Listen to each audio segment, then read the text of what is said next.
Après le divorce, ma femme est revenue en suppliant, « Chérie, recommençons. » Sa sœur est sortie de ma douche. En fait, il a déjà recommencé. Vous savez ce qui est pire que d'être trahi? Se faire prendre en embuscade avec ça. Nous étions là, un dimanche soir. Table en chêne, serviette en lin, le poulet au citron de sa mère au centre, juste un dîner ordinaire avec la belle famille à Charleston. Emily était assise à ma droite. Sa sœur cadette, Madison, était assise en face de nous, au milieu d'un rire à propos d'une histoire que je n'écoutais pas vraiment. Et puis Emily a posé sa fourchette avec ce léger tintement. J'ai déjà demandé le divorce. Je jure que la pièce a expiré. Les couverts se sont figés en l'air. Sa mère a eu le souffle coupé tandis que les lèvres de son père se sont serrées comme celles d'un banquier entendant parler de chèques sans provision. Je me suis tourné vers elle lentement, même pas sûr d'avoir bien entendu. « Excuse-moi. » Emily n'a pas scié. C'est fait. Les papiers sont déposés. Quoi? Ma voix a tranché la table comme une assiette qui tombe. Son père s'est agité, mal à l'aise. La mâchoire de Madison est tombée. Tu aurais pu me le dire en privé, ai-je dit, en m'efforçant de ne pas laisser ma voix se briser. Ça ne sert à rien de faire traîner les choses, Brandon. Elle a siroté son vin comme si elle venait d'annoncer un nouvel emploi, pas la démolition de notre mariage. J'ai pris ma décision. Emily, de quoi diable parles-tu, a murmuré sa mère. Le langage, mais personne d'autre ne l'a soutenu. Emily a penché la tête, me regardant droit dans les yeux, mais sans vraiment me voir. Nous ne sommes pas heureux. Tu le sais. Pourquoi faire semblant plus longtemps? Tu as décidé ça pour nous deux. Elle a haussé les épaules. J'ai regardé autour de la table, espérant que quelqu'un dirait quelque chose. Madison a ouvert la bouche, puis l'a refermée. Son père a soudainement trouvé la purée de pommes de terre fascinante. Sa mère fixait son vin comme s'il pouvait tout expliquer. Alors, c'était ça. 10 ans pris au dépourvu autour d'une salade. Je me suis penché en arrière lentement et j'ai pris mon verre. Dis-moi quelque chose, Emily. Pourquoi ici? Pourquoi à ce moment précis? Elle a plié sa serviette proprement, calmement. Parce que je voulais que tu l'entendes avec des témoins. Oh, pour que je ne fasse pas de scène. Elle a fait le plus léger des hochements de tête. Tu peux être réactif. Non, ai-je dit en me levant. Je peux être loyal. Je peux être engagé, mais je ne suis pas réactif. Pas à moins qu'on ne me mente. Emily a juste regardé droit devant elle. Je mérite de connaître la vraie raison, ai-je dit plus pour moi-même que pour elle. Parce que ça, ce n'est pas une question de s'éloigner l'un de l'autre. C'est autre chose. Brandon, ne rend pas les choses plus difficiles qu'elles ne le sont. J'ai ri sous cap et je me suis rassis. Tu viens d'allumer une allumette dans une poudrière et tu me dis de ne pas tousser. Tu penses que je vais juste avaler ça? Pouvons-nous s'il vous plaît juste manger, a demandé sa mère, la voix tremblante. J'ai regardé Madison, qui n'avait toujours pas dit un mot, et je l'ai vu. Quelque chose a vacillé dans ses yeux. Le choc, bien sûr, mais aussi la confusion, alors peut-être qu'elle ne savait pas non plus. J'ai posé mon verre avec précaution et j'ai forcé un sourire qui n'a pas atteint mes yeux. Bon appétit à tous. Et pendant qu'ils picoraient leur nourriture dans un silence de plomb, je me suis fait une promesse silencieuse. J'allais découvrir ce qu'elle ne me disait pas, peu importe ce que cela coûterait. Il était presque 10 heures du soir quand nous sommes rentrés à la maison. Le trajet s'est fait dans un silence de mort. Emily gardait les yeux sur la route comme si je n'étais même pas là. Pas de musique, pas de conversation anodine, juste le doux bourdonnement des pneus sur le bitume et mes pensées qui tournaient en rond. Dès que nous avons franchi la porte, elle s'est dirigée directement vers la cuisine comme si de rien n'était. J'ai laissé tomber mes clés sur la table d'appoint, toujours abasourdi, essayant toujours de comprendre avec quelle version d'elle j'avais été marié tout ce temps. Je l'ai suivie à l'intérieur. Elle se tenait près du comptoir, remplissant la bouilloire comme si c'était un lundi ordinaire. L'audace de la normalité m'a fait serrer la mâchoire. « Tu veux me dire ce que c'était que ça ?» ai-je demandé, appuyé sur l'embrasure de la porte. Elle n'a pas levé les yeux. « Je l'ai déjà fait. »« Au dîner, avec tes parents et ta sœur ?» Ma voix s'est légèrement élevée. « Tu ne pouvais pas attendre 2 heures pour me parler comme un être humain? Elle a versé de l'eau dans une tasse, y a jeté un sachet de camomille. C'est fait, Brandon. Non, ai-je dit en entrant, la voix plus vive maintenant. Tu as déposé la demande. Tu as décidé. Mais ne prétends pas que ça veut dire que c'est fini.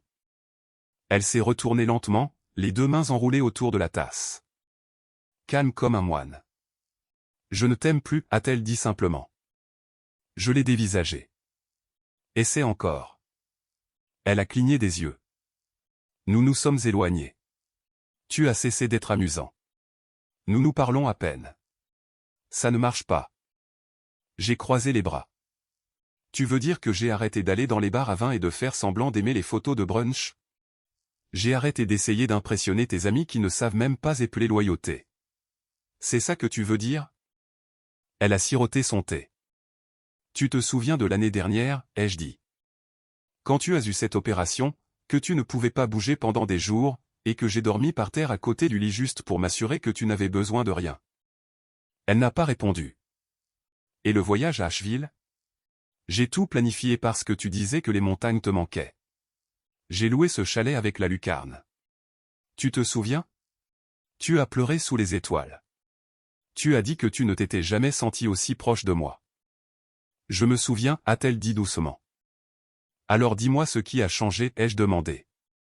Parce que si c'est parce que je ne suis plus amusant, alors appelons ça par son nom. Tu t'ennuies et tu penses que changer de navire est le remède. Brandon, a-t-elle dit, rencontrant enfin mes yeux. Tout ne doit pas être dramatique. Parfois, les gens changent, c'est tout. Non, ai-je dit en secouant la tête. Les gens ne changent pas comme ça. Pas sans raison. Elle a soupiré et s'est détournée, prenant une autre gorgée de son thé comme si elle était au-dessus de la conversation. Et c'est là que je l'ai vue. Pas de la culpabilité, pas même du regret, juste de l'apathie. Le genre d'indifférence qui pique plus que la haine. J'ai fait un pas en arrière. Tu caches quelque chose. Elle a ri sous cape. Tu as toujours besoin qu'il y ait une grande conspiration, n'est-ce pas? Non. J'ai besoin de la vérité. J'ai besoin que la femme avec qui je suis marié me regarde dans les yeux quand elle réduit en cendres tout ce que nous avons construit. Elle a haussé les épaules et est passée devant moi en direction du couloir. Je suis fatigué, Brandon. On peut continuer à ressasser ça ou on peut passer à autre chose comme des adultes. Je ne l'ai pas arrêté. Je suis resté là, les poings serrés sur les côtés, regardant la vapeur monter de son thé intact. Et dans ce silence, quelque chose en moi a changé. Le chagrin n'a pas disparu, mais quelque chose de plus froid s'est installé à sa place. Le soupçon. Quoi qu'elle fuyait, j'allais le découvrir. On pourrait penser qu'entrer dans une audience de divorce ressemble à des funérailles. Au lieu de cela, on aurait dit une présentation, comme si nous étions ici pour proposer un produit au lieu de dissoudre une vie. Le tribunal était l'un de ces endroits chics du centre-ville. Murs blancs, verts partout, comme un hôtel-boutique qui en fait trop. L'air sentait le nettoyant au citron et la stratégie froide. J'étais assis à côté de mon avocat, 3 glisons, et j'essayais de ne pas faire rebondir ma jambe. Je portais le costume bleu marine qu'Emily m'avait acheté pour notre 5e anniversaire. Je ne sais pas pourquoi j'ai choisi celui-là. Peut-être que je voulais lui rappeler ce qu'elle jetait. Elle était déjà assise quand je suis entré.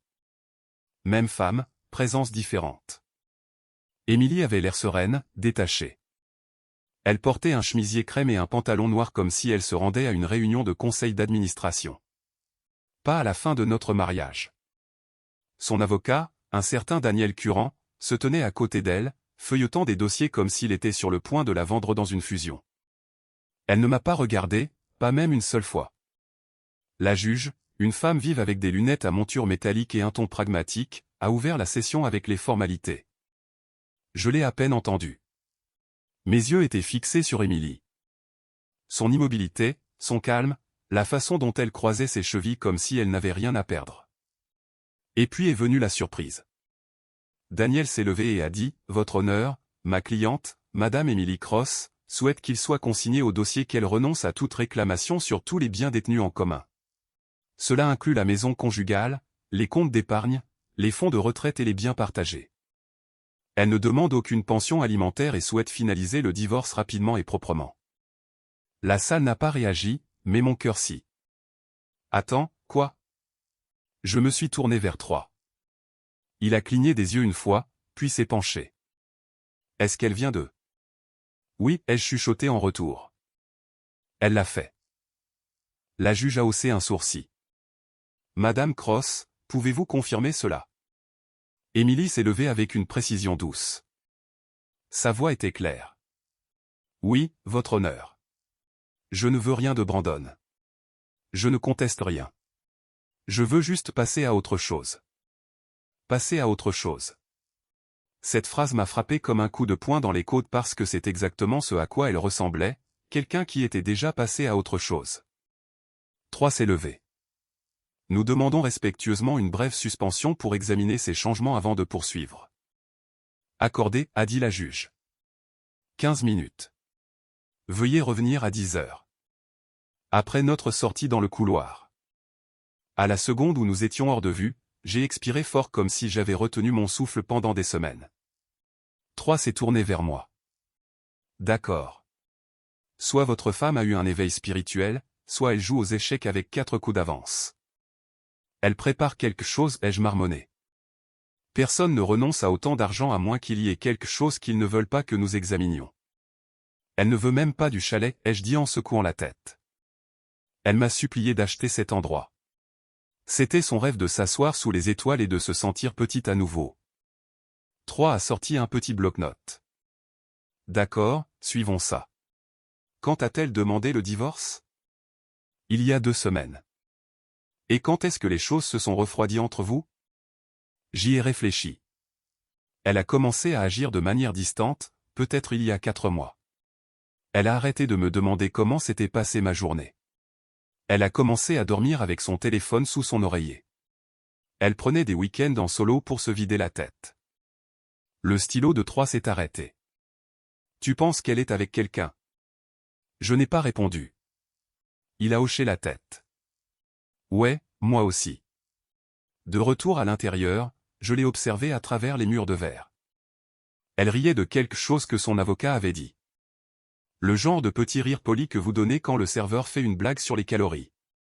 Insouciante, sans fardeau. J'avais l'impression de regarder une étrangère portant le visage de ma femme. De retour en session, tout s'est passé très vite. Émilie a accepté la répartition des actifs sans ciller. Pas de questions, pas d'hésitation, juste des signatures. Êtes-vous sûr de vouloir faire ça, a demandé la juge une fois de plus. Oui, a dit Émilie, sa voix presque douce. Et c'est tout. Le marteau est tombé comme un coup de tonnerre assourdi. Nous nous sommes levés. Le greffier m'a remis un paquet de paperasses. Je me suis surpris à regarder sa main. Sa bague avait disparu. Je ne savais pas à quoi m'attendre. Un dernier regard, une fissure dans le masque, une lueur de la femme qui m'aimait autrefois. Mais Émilie est sortie sans un regard, comme si je n'avais jamais été là. 3 m'a frappé la main sur l'épaule. Nous n'avons pas fini. Elle cache quelque chose. Tu verras. Je n'ai pas répondu. Je suis juste resté là, dans cette pièce froide, à fixer l'espace vide qu'elle avait laissé derrière elle. Et au fond de moi, je savais qu'il avait raison. Elle ne m'avait pas seulement quitté. Elle m'avait remplacé. Je ne savais juste pas encore par qui. Je ne pouvais pas dormir. Après l'audience, la maison semblait plus silencieuse que d'habitude. Trop silencieuse. Comme si même les murs avaient des questions qu'ils étaient trop polis pour poser. Je restais au lit, à fixer le plafond, et j'entendais tout. Le tic-tac du thermostat, le bourdonnement du réfrigérateur en bas, le silence là où sa respiration avait l'habitude d'être. La 3e nuit, j'ai renoncé à faire semblant. J'ai commencé à dormir dans le bureau, ou plutôt à ne pas dormir, juste à m'asseoir dans ce fauteuil en cuir usé près de la fenêtre, à ne rien regarder et à penser à tout. J'ai essayé de lire. J'ai essayé Netflix. J'ai même essayé de nettoyer le tiroir à bric-à-brac, en espérant que peut-être organiser des piles et des trombones démêleraient mon cerveau, mais rien n'y a fait. La douleur est restée. Les questions sont restées, surtout une. Pourquoi était-elle si pressée de se débarrasser de moi? C'est là que j'ai ouvert son Instagram. Je ne l'avais pas consulté depuis avant que tout n'explose. Je ne sais pas ce que je cherchais. Une sorte de preuve, peut-être, que je n'avais pas perdu la tête, que je n'étais pas juste amer. Elle m'avait bloqué. Bien sûr qu'elle l'avait fait. Mais je n'étais pas stupide. Madison l'avait tagué une fois dans quelque chose, et je me souvenais du pseudo. J'ai ouvert un nouveau navigateur, les cherché en mode privé, et d'un coup, j'y étais. Son profil était toujours public. La plupart de ce qu'on pouvait y voir était ce à quoi on pouvait s'attendre, des photos de coucher de soleil, des matchs à latte, des selfies mis en scène, des légendes sur la guérison et la recherche de la paix. Mais ensuite, j'ai fait défiler vers le bas et c'était là. Une photo d'il y a à peine 2 semaines, prise dans un vignoble que je reconnaissais. Nous y étions allés une fois pour notre anniversaire. Le même endroit où elle avait dit « Je veux vieillir avec toi dans une maison qui sent les livres et la soupe ». Mais cette fois, elle n'était pas avec moi. Elle était avec un homme. Pas seulement sur la photo, sur elle, son bras autour de ses épaules. Sa tête penchée vers la sienne comme si elle y appartenait. Elle était en plein rire, comme s'il venait de dire quelque chose d'intelligent et de privé. Leur verre de vin se touchait presque. Le moment était trop familier, trop intime. La légende, reconnaissante pour les nouveaux chapitres des étincelles de verre de vin. Ma main s'est figée sur le trackpad. J'ai zoomé légèrement, comme si voir la photo à 105% la rendrait moins réelle. Le message était daté d'à peine 10 jours après notre séparation officielle. 10 jours. Il n'y avait aucune chance que ce soit nouveau. On ne devient pas aussi à l'aise aussi rapidement avec quelqu'un après une rupture. Pas à moins que quelque chose n'ait commencé avant. Mon estomac s'est glacé. Alors, c'était ça. Elle n'en avait pas seulement fini avec moi. Elle m'avait déjà remplacé. Et soudain, tous ses sourires calmes, sa générosité au tribunal, ses réponses sèches, tout prenait sens. Elle n'était pas noble. Elle couvrait ses traces. J'ai fermé l'ordinateur portable avec plus de force que prévu. Ma poitrine brûlait, mais pas de chagrin. Plus maintenant. Ce que je ressentais maintenant, c'était une chaleur montante, vive. Elle n'était pas tombée en désamour. Elle avait triché. Et maintenant, j'en avais fini de me sentir brisé. Maintenant, je voulais des réponses. Et peut-être, juste peut-être, je voulais autre chose aussi. Cela faisait 6 jours que j'avais vu la photo. 6 jours à prétendre que j'avais encore besoin de temps pour digérer, alors qu'en réalité, je calculais. Chaque mot qu'Émilie avait dit, chaque comportement étrange, chaque chronologie qu'elle avait donnée. Rien de tout cela ne collait. Et je n'étais plus seulement en colère. J'étais déterminé. Puis est arrivé le texto. Madison, salut, est-ce que je peux te piquer pour un café cette semaine? Juste pour prendre des nouvelles. C'est moi qui invite. J'ai hésité. Madison et moi n'avions pas beaucoup parlé depuis le dîner. Juste un bref échange gênant à l'extérieur du tribunal. Elle m'avait serré dans ses bras comme si elle n'était pas sûre d'en avoir le droit. Mais maintenant j'avais plus que jamais besoin de son point de vue. Alors j'ai répondu, moi, demain, ça marche. Quelque part de calme. Elle a envoyé le nom d'un petit café niché dans un immeuble en grès brun près de Fort Greene. Je le connaissais bien. Vieille brique, chaise qui grince, barista qui écrivait votre nom en mousse cursive quand il vous aimait bien. Émilie adorait cet endroit. Je suis arrivé le premier. L'endroit sentait la cannelle et le vieux bois. J'ai choisi une banquette au fond, loin du bourdonnement des ordinateurs portables et des premiers rendez-vous. Madison est arrivée 5 minutes plus tard dans un grand manteau de laine et un bonnet en tricot qui couvrait la moitié de son front. Ses joues étaient roses à cause du froid. Elle s'est assise avec un doux sourire. Salut, Brandon. Salut. Un temps a passé. Puis un autre. Finalement, elle a soupiré. Je n'étais pas sûr que tu dirais oui. Je n'étais pas sûr non plus, ai-je admis, mais je suis content que tu aies demandé. Elle a mis ses mains autour d'une tasse et a regardé la vapeur. J'ai pensé à toi, a-t-elle dit. Ce dîner, la façon dont Émilie a juste balancé cette nouvelle. Brandon, je n'en avais aucune idée. Aucune. Je te crois, ai-je dit. Et c'était le cas. Une autre pause. Sa voix s'est adoucie. Comment as-tu tenu le coup? J'ai pris une profonde inspiration, fixant mon americano. Je gère, mais il y a quelque chose que je dois te demander, et j'ai besoin que tu sois franche avec moi. Madison s'est légèrement penchée, inquiète. D'accord. J'ai sorti mon téléphone de la poche de mon manteau et j'ai tourné l'écran vers elle.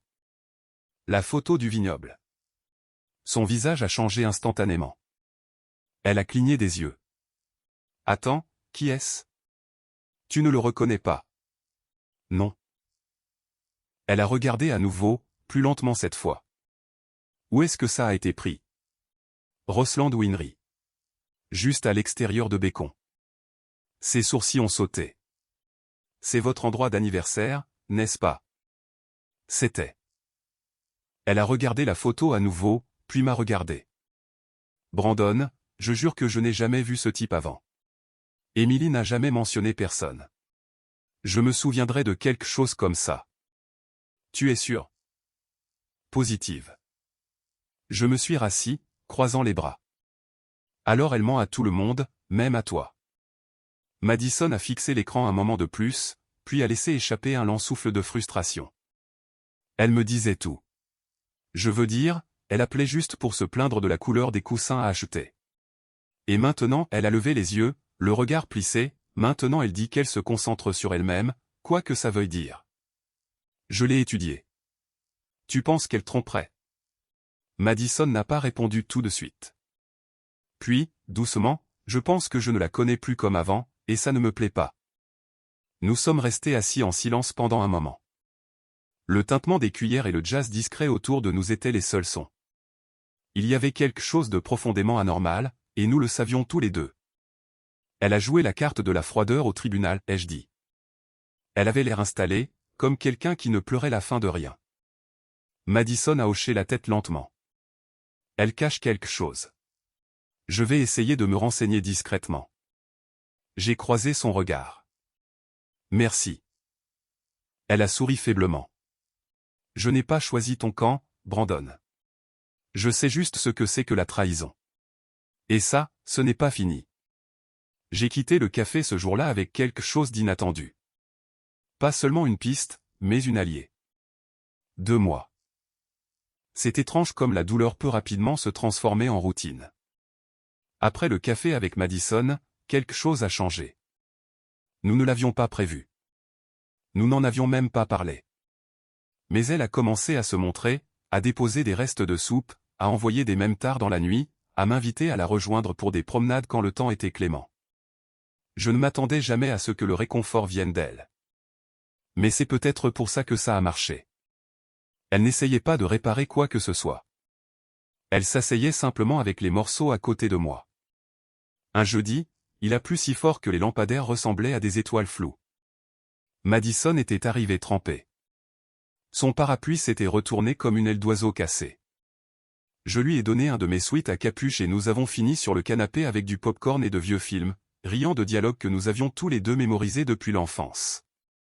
Elle s'est endormie sur mon épaule cette nuit-là. Je n'ai pas bougé pendant plus d'1 heure. Je ne voulais pas.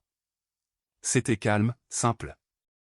Alors, quand elle a commencé à rester plus souvent, à laisser son livre sur la table de chevet, sa brosse à dents à côté de la mienne, ça ne donnait pas l'impression de franchir une ligne. C'était comme atteindre la terre ferme après des mois de dérive. Puis on a frappé à la porte. Il était tard, près de minuit, et la pluie tombait toujours à verse. J'étais à mi-chemin de plier une couverture quand je l'ai entendu. Pas le tapotement pressé de quelqu'un pris dans la tempête, mais découlant et délibéré. J'ai ouvert la porte. Emily se tenait là, dans un manteau noir trempé. Ses cheveux collaient à son visage. Son mascara avait fondu en 2 taches sombres sous ses yeux. On aurait dit qu'elle sortait d'un film indépendant triste. Brandon, a-t-elle chuchoté, la voix brisée. Chérie, pouvons-nous juste recommencer? Je l'ai dévisagée. Elle a pris une profonde inspiration tremblante et a fait un pas en avant. J'ai fait une erreur. Tout s'effondre. Je me suis trompé sur tout. Elle a tendu la main vers la mienne. Avant que je puisse dire un mot, j'ai entendu une voix derrière moi. En fait. La voix de Madison était calme, basse, mais ferme. Il a déjà recommencé. Les yeux d'Emily se sont tournés vers elle. Madison se tenait à l'entrée du couloir, pieds nus dans une de mes chemises en flanelle, se séchant les cheveux avec une serviette par des gestes lents et désinvoltes. La pièce est devenue électrique. La main d'Emily est tombée. Ses lèvres se sont entr'ouvertes, puis se sont refermées, puis se sont ouvertes tout aussi rapidement avec venin. « Tu te moques de moi. » Madison a haussé un sourcil. « Non. »« Tu couches sérieusement avec mon mari ?» Ex a corrigé Madison doucement. « Tu t'en es assuré. » Waouh. Emily a laissé échapper un rire sec et amer. « Était-ce ton plan depuis le début ? Te rapprocher, puis fondre sur lui à la seconde où je suis parti. »« Pas de plan, » a dit Madison, passant devant moi et posant la serviette sur une chaise. « Juste une connexion. Quelque chose de réel. Tu es dégoûtante. »« Alors pourquoi es-tu ici ?» a demandé Madison. « Tu l'as largué. Tu avais quelqu'un d'autre. Où est-ce que ça a aussi foiré ?» Les yeux d'Emily ont brillé. « Tu as toujours voulu ce que j'avais, n'est-ce pas ?» Madison n'a pas bronché. « Non, j'ai juste arrêté de prétendre que tu le méritais. Ça a suffi. » Emily a fait un pas en avant, la voix s'élevant. « Tu penses que tu vaux mieux que moi. Je pense que je suis honnête. C'est déjà plus que ce que tu peux dire. » Je me suis interposé entre elles. « Ça suffit. » Mais elle n'écoutait plus. Des années de tension fraternelle se sont déversées là, dans le hall d'entrée. Les mots s'aiguisaient comme des couteaux. Les accusations fusaient. Certaines enracinées dans l'enfance, d'autres toutes neuves. La voix d'Emily s'est brisée. Madison a tenu bon. La pluie battait contre les fenêtres comme si elle essayait de se joindre à la dispute. Finalement, Emily s'est tournée vers moi, le souffle court. « C'est ce que tu veux maintenant. » Je l'ai regardé, vraiment regardé, et pour la première fois, je n'ai pas vu la femme que j'aimais autrefois. J'ai vu quelqu'un qui m'avait laissé dans une pièce pleine d'étrangers juste pour éviter de me regarder dans les yeux. J'ai hoché la tête une fois. Oui. Elle n'a pas pleuré. Elle n'a pas argumenté. Elle a juste fixé le vide un moment, puis s'est retournée et est repartie dans la tempête sans un mot. J'ai fermé la porte derrière elle. Madison se tenait silencieuse, les bras croisés. Sa lèvre tremblait très légèrement. Désolé, je ne voulais pas que ça explose comme ça. Je me suis approché et j'ai doucement pris sa main. Elle est venue pour réécrire l'histoire, ai-je dit doucement. Tu lui as juste rappelé qu'elle ne tient plus le stylo. Ça a commencé avec un email, puis 3 autres. L'article était cassé, avait l'air bon marché, trop cher, poubelle, n'achetez pas, arrivé en retard. Elle manque clairement de professionnalisme. Tous publiés en quelques heures. Tous provenant de noms d'utilisateurs fraîchement créés sans historique d'achat. Madison fixait son ordinateur portable comme s'il venait de la frapper à l'estomac. Brandon, quelqu'un cible ma boutique. Je me suis assis à côté d'elle, parcourant les avis. Ce ne sont pas de vrais clients. Non, dit-elle rapidement. Je suis chaque commande. Aucun de ces noms ne correspond à ce que j'ai expédié. Je l'ai regardé se mordre la lèvre. Ses mains tremblaient légèrement alors qu'elle cliquait à travers les dégâts. Sa note était passée de 5 étoiles à 3 points en une journée. Puis elle s'est tournée vers moi, sa voix plus basse. Je pense que c'est Emily. Ce mot a frappé l'air comme une allumette.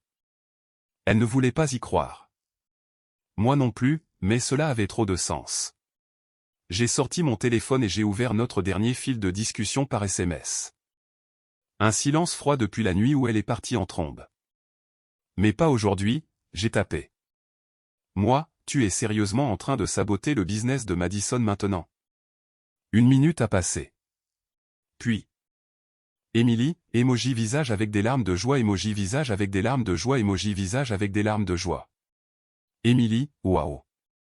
Elle pleure auprès de toi et tu cours défendre son empire Etsy.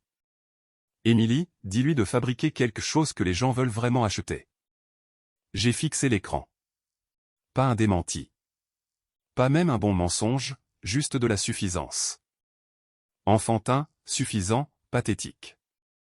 Je me suis levé et j'ai commencé à faire les 100 pas. Madison était assise immobile, me regardant comme si elle ne savait pas si elle devait être plus en colère ou plus blessée. Elle n'est pas seulement mesquine, dit Madison, la voix à peine un murmure. Elle veut que je parte. Elle ne gagnera pas, ai-je dit. Pas encore. J'ai tapé un dernier message. Moi, grandis un peu, Émilie. Tu as perdu au moment où tu as arrêté de prétendre que tu avais de la classe. J'ai jeté le téléphone sur la table. La pièce semblait lourde. Pas de cri cette fois, juste le silence, épais et acide. Madison a ramené ses genoux sur le canapé, les serrant contre elle. Elle ne va pas lâcher prise, n'est-ce pas? Non, ai-je dit, mais ça ne veut pas dire qu'elle peut continuer à tirer les ficelles. Nous sommes restés assis comme ça pendant un long moment. Juste le bruit de la pluie qui cliquetait sur les fenêtres et le poids silencieux de savoir que certaines personnes ne veulent pas de conclusion. Elles veulent le chaos. Je ne m'attendais pas à me réveiller en étant une tendance, mais c'était bien ça, mon nom tagué dans un flot de regards de côté et d'émojis popcorn sur le téléphone de Madison. Émilie a posté une vidéo, dit-elle, faisant défiler avec incrédulité. Oh mon Dieu! Elle a tourné l'écran vers moi. Elle était là, les cheveux parfaitement décoiffés, la voix tremblante juste ce qu'il faut, encadrée par la douce lueur d'un anneau lumineux. Larmes de crocodile, pose haletante, cette même vieille performance. Je me sens tellement violée, dit-elle à la caméra, clignant des yeux avec force. Je l'ai soutenu pendant des années. Et puis j'apprends qu'il couche avec ma sœur. C'est écœurant. Et elle était tout le temps dans ma maison, faisant semblant d'être un soutien, faisant semblant de s'en soucier. Ils m'ont manipulé. C'était de la violence psychologique. Je n'ai même pas scié. Madison a juste regardé. Violence? Elle t'a quitté. Elle t'a trompé. Ce n'est pas l'histoire qu'elle raconte, ai-je dit, la mâchoire se crispant. Et maintenant, quelques centaines d'étrangers croient chaque mot. Les commentaires ont afflué rapidement. Il a l'air d'un narcissique. Le sang ne veut rien dire pour certaines personnes. C'est pour ça que j'ai des problèmes de confiance. Ce soir-là, nous avons failli sauter la fête, mais nous avions promis à Caleb, un ami commun à moi et à Emily, que nous viendrions. Il lançait un bar sur un toit à Williamsburg, et Madison lui avait même fait un bracelet avec le nom gravé. Allons-y, ai-je finalement dit. Laissons-les nous voir. Laissons-les voir la vérité. Le toit bourdonnait déjà quand nous sommes arrivés.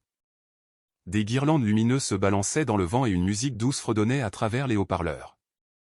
Madison portait une robe vert foncé. Simple mais élégante. J'ai surpris quelques regards dès que nous sommes sortis de l'ascenseur. Des chuchotements, des hochements de tête subtils. Émilie était arrivée la première. Nous l'avons vue près du bar, entourée d'un petit groupe de personnes, dont certains étaient de vieux amis communs. Elle était en plein sanglot, s'accrochant à un verre de vin blanc comme si c'était sa dernière bouée de sauvetage. La prise de Madison s'est resserrée sur mon bras. Elle transforme ça en théâtre. Je sais, ai-je chuchoté, mais pas pour longtemps. Il n'a pas fallu longtemps pour qu'Émilie nous repère. Tout son comportement a changé, les larmes ont séché, la colonne vertébrale s'est redressée. Elle s'est avancée comme si elle entrait dans un tribunal. Vous montrez vraiment vos visages ici, a-t-elle dit assez fort pour que les invités à proximité entendent. Madison a expiré. Tu as posté une vidéo, Émilie. Tu as essayé de salir nos noms. J'ai dit la vérité, a-t-elle lancé sèchement. Les gens avaient besoin de savoir ce que vous êtes. Émilie, ai-je dit calmement. Ce n'est pas un procès. C'est une fête. Mais si tu veux nous confronter, soyons honnêtes sur ce que tu as fait. Ses yeux se sont rétrécis. Oh, s'il te plaît. Tu veux me faire passer pour la méchante maintenant? Tu as triché la première, ai-je dit. Tu as menti. Tu as demandé le divorce devant ta famille et tu m'as pris au dépourvu. Je ne me suis pas précipité sur Internet pour en parler. Sa voix s'est élevée.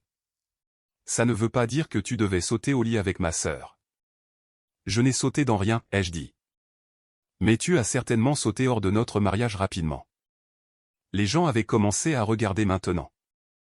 Les invités se taisaient, les têtes se tournaient. La voix d'Émilie s'est brisée. Tu es juste. Tu essaies de me faire passer pour folle. Non, dit Madison doucement. Tu le fais très bien toute seule. C'était la goutte d'eau. Émilie a explosé. Sa voix est devenue aiguë et sauvage, lançant des accusations comme des fléchettes. Je suis resté immobile, je n'ai pas interrompu. Je l'ai juste laissé se décomposer. Laissez tout le monde le voir. Et lentement, ils l'ont vu. Les visages autour de nous ont changé. La sympathie qui s'était rassemblée autour d'elle plus tôt, elle avait disparu maintenant. Les gens n'hochaient plus la tête. Ils reculaient, mal à l'aise, chuchotant. Émilie s'est arrêtée, réalisant qu'elle était seule. J'ai fait un pas en avant. Tu es venu ici pour nous détruire. Mais tu as oublié quelque chose. Elle a cligné des yeux. Tu ne peux pas réécrire la fin. Elle m'a regardé pendant un instant, puis s'est retournée, a attrapé son sac à main et s'est précipitée vers l'ascenseur sans un autre mot. Le silence a suivi. Puis quelqu'un près du bar a dit doucement, « Eh bien, c'était éclairant. » Madison a laissé échapper un souffle tremblant et a cherché ma main. Ça ne s'est pas passé comme elle l'attendait. Non, ai-je dit, mais ça s'est passé exactement comme il le fallait. L'air ne s'était toujours pas calmé. Après la sortie dramatique d'Émilie, le toit semblait flotter dans cet étrange entre-deux, comme si tout le monde attendait de voir si cela venait vraiment de se produire. Madison se tenait à côté de moi, tenant toujours ma main. Son autre bras était lâchement croisé sur son ventre comme si elle se tenait elle-même. Puis l'ascenseur a sonné.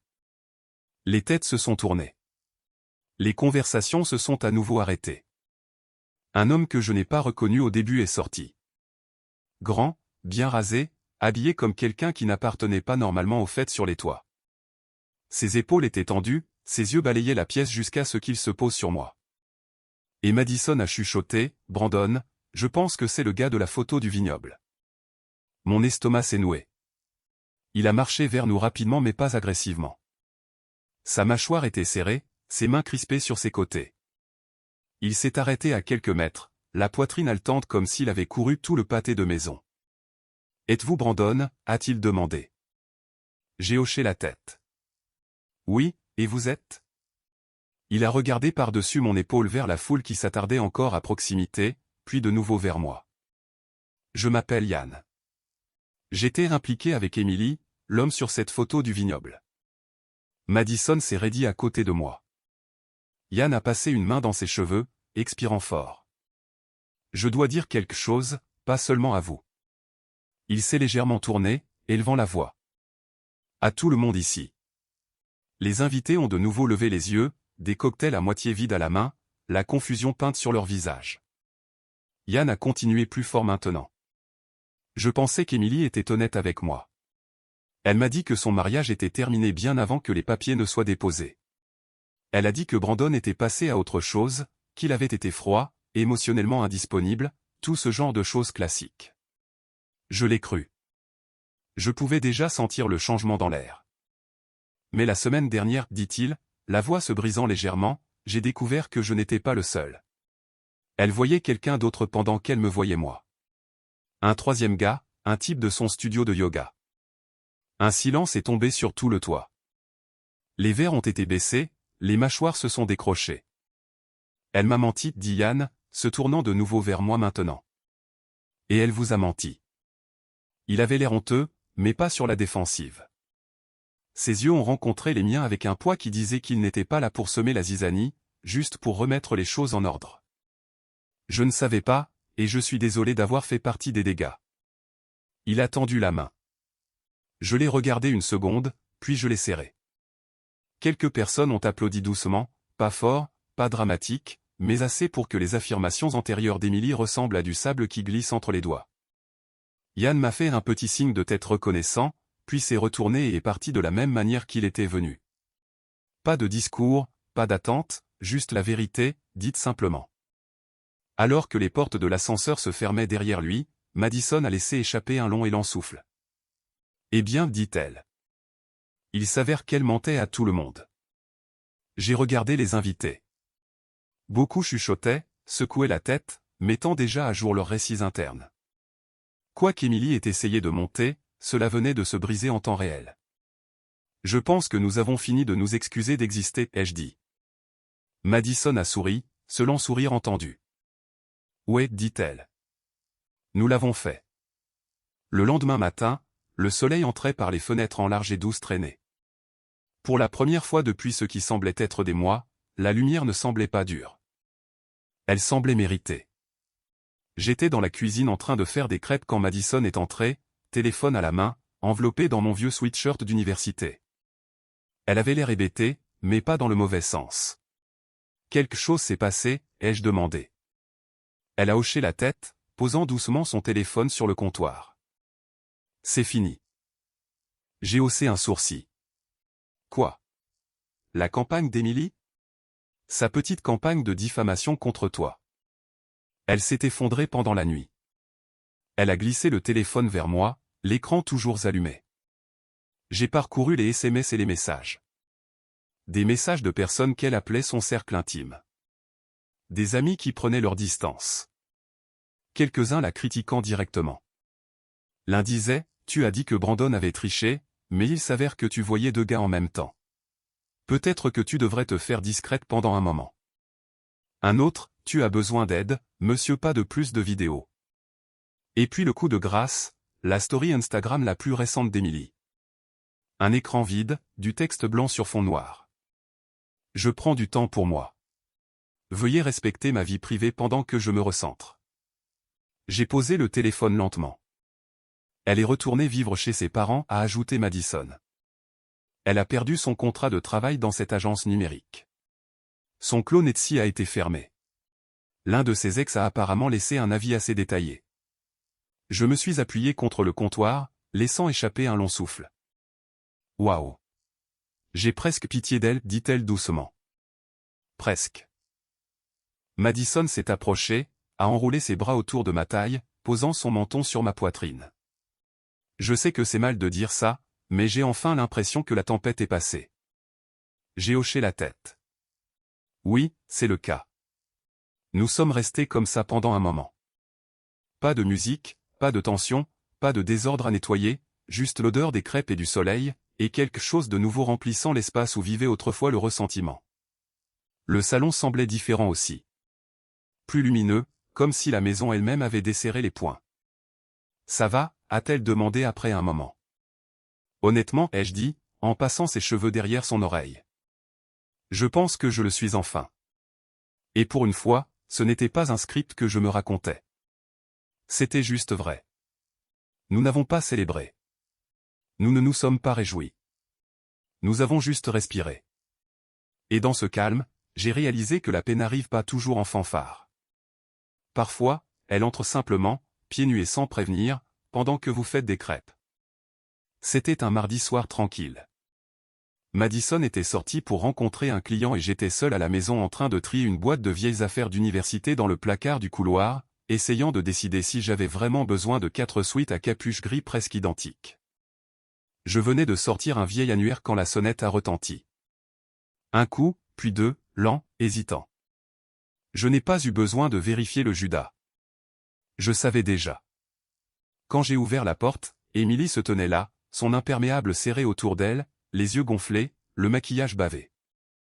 Elle ressemblait à quelqu'un qui n'avait pas dormi depuis des jours. Les cheveux non lavés, les épaules affaissées. Pas la femme qui est entrée au tribunal comme si elle en était la propriétaire. Pas celle qui jetait du vin et des accusations sous les lumières des toits. Juste Emily, fragile, vidée. Salut, dit-elle, sa voix à peine un murmure.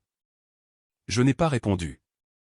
Elle a regardé par-dessus mon épaule dans le couloir comme si elle n'était pas sûre d'avoir le droit d'entrer. Je ne veux pas faire de scène, a-t-elle dit. J'ai besoin de 5 minutes. Je n'ai toujours rien dit. Les doigts d'Emily se sont crispés sur la sangle de son sac. J'ai tout perdu. Mon travail, mes amis, tout le monde parle. Je ne peux montrer mon visage nulle part sans que quelqu'un ne me lance ce regard. Elle a eu un faible rire brisé. Tu sais lequel. Le regard de pitié teinté de commérage dégoulinant. J'ai hoché la tête une fois, lentement. Son visage s'est un peu plus décomposé à cela. Je sais que je t'ai fait du mal, a-t-elle dit. J'ai menti. J'ai fui et je ne mérite pas le pardon, mais s'il y a un moyen de revenir en arrière, dis-moi juste ce que je peux faire. Elle a fait un pas en avant. Je ferai n'importe quoi, Brandon. Je veux juste arranger ça. Nous. J'ai laissé ces mots flotter dans l'air. Les ai laissés atterrir là où ils le pouvaient. Puis j'ai dit, calme et ferme. Tu peux commencer par sortir de ma vie pour toujours. Elle a cligné des yeux comme si elle ne s'était pas préparée à cette réponse. Sa bouche s'est ouverte, puis s'est fermée, puis s'est rouverte, cherchant un angle, mais il n'y en avait plus. Je n'ai pas élevé la voix. Je n'ai pas accusé. Je ne lui ai pas demandé pourquoi elle avait attendu que tout soit réduit en cendres avant de ramper à travers les décombres. Je suis juste resté là. Immobile, résolu. Je suis sérieux, ai-je dit doucement. Cette porte ne s'ouvre plus pour toi. Son menton a tremblé, mais je n'ai pas bougé. Pas de colère, pas de méchanceté, juste la finalité. Elle s'est détournée lentement, les épaules voûtées, les larmes coulant silencieusement maintenant. Pas pour le spectacle, juste réel. Je l'ai regardée descendre les marches. Ses chaussures résonnant sur le trottoir humide. Et quand elle a atteint le coin de la rue, j'ai fermé la porte. Pas claqué. Pas avec force, juste fermé. Ferme. Fini. Je me suis adossé au bois, j'ai fermé les yeux et j'ai expiré. Pas de soulagement. Pas de triomphe. Juste une libération. Une paix que je poursuivais depuis des mois a finalement rempli le couloir comme une brise longuement attendue. Quand Madison est rentrée 20 minutes plus tard, elle m'a trouvé assis sur le canapé, l'annuaire ouvert sur mes genoux. « Tout va bien ?» a-t-elle demandé. J'ai levé les yeux et j'ai souri. « Ouais » ai-je dit. Ça l'est enfin. Et c'était la fin de l'histoire. Je n'arrête pas de penser au moment où Madison s'est tenue dans ce couloir, une serviette à la main, et a calmement dit à Emily, « En fait, il a déjà recommencé. » Elle aurait pu reculer, elle aurait pu se retirer pour éviter la tempête, mais elle a tenu bon, sachant exactement ce que cela déclencherait.